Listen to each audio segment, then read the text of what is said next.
Welcome to today's segment. Experience, they say, is the best teacher. But I've come to realize, just like the way my husband will always say, that sometimes it's better to learn from the experience of others, because it will save you from being the victim of such experiences, and because sometimes learning by experience can be done in a very hard way. So why not learn from others? And I think this is my journey at this moment. And I wish to share this experience with many of us, because we're also in a generation that is very quick to point fingers, to accuse the leaders, to accuse their mentors, to accuse those that have gone ahead of them when they fall. Oh, it used to be this. I've been saying it. I've been suspecting it, especially in the Christian folks. The discord amidst us, like the level of disunity, rebuke, criticism, it's alarming. Anyway, I'm not going into that. What I just want to tell us, there are just two things briefly today, is when you see someone fall, learn from it. Secondly, don't allow their fall destroy their past fortress in your life. Yes. I don't even know where that word comes from. I know it's a French word. Fortress. Like, don't allow their fall turn their entity to a complete failure.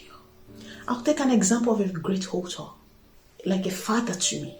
He's someone that I've always appreciated. Like, his impact in my life marked a transition for me. And one thing is, when you walk with the Lord, that sometimes you will be sensitive in the spirit when things are no longer growing. This has nothing to do, be it a pastor or a church member, as long as we all have the Holy Spirit in us. So lately, I saw that, people are already throwing stones at this man. Oh, no, he's no longer with God. He has fallen, this and that. I knew.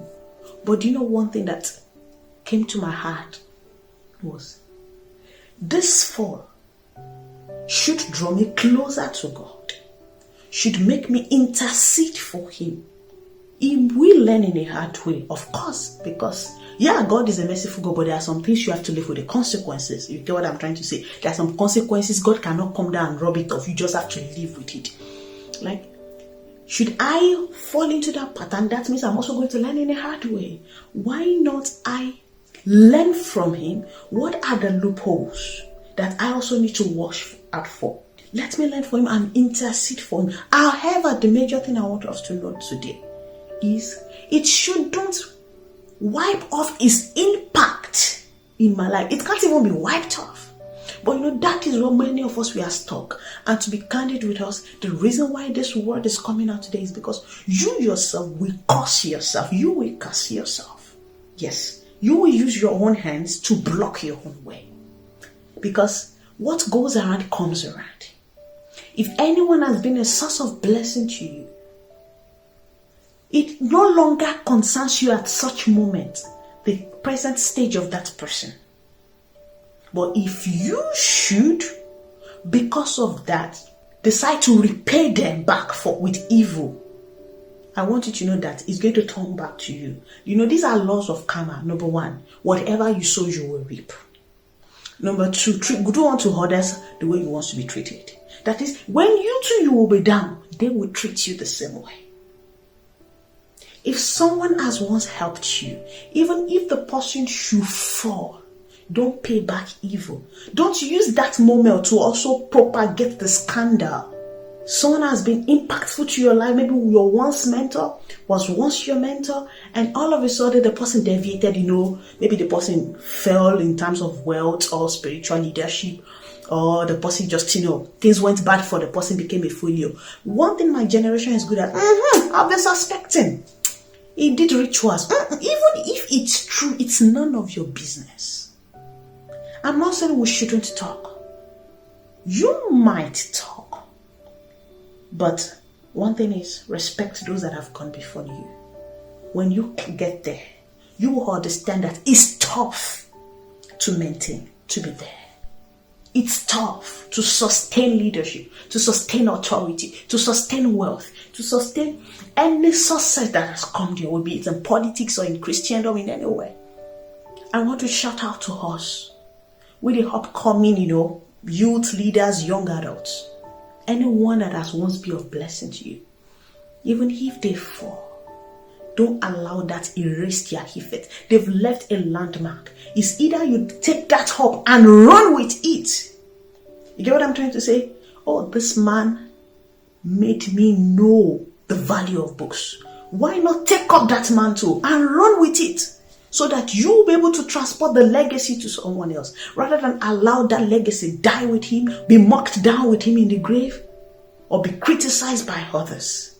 And should you be a Christian, I will suggest you keep interceding for such a fellow. It's not in our position to open our mouth and curse those that have once been a blessing to us. If the person has never impacted you, it's a different thing. But I'm very peculiar and particular, very strategic about the word. Someone that has once been a blessing to you, because I want you to be rest assured that the same is going to happen to you. It's also the way that life, or should I say God, is also making you experience such, so as to learn. Don't think you are strong enough. One day, you might find yourself at the bridge of falling, but you will remember that I've seen someone go down this lane. I need to be careful not to go down this lane. Sometimes it's not what we feel like doing, but circumstances and nature pushes us to the extreme. That's my word for us today. I wish you just share this with people around you. Let's wake up. If not, we'll continue to repeat the trend. You criticize a source that has once fed you. But rest assured, you too, you're going to fall. You will fall. It's not a cause. These are laws of nature. And when you fall, because you're going to sow what you reap, you might, even if you don't fall, praise God for your life. But should you fall, be careful. You might be desperately searching for a hand to lift you up, or you won't see. Because others too will do unto you what you did unto someone else. That's my word. Take care. See you next time.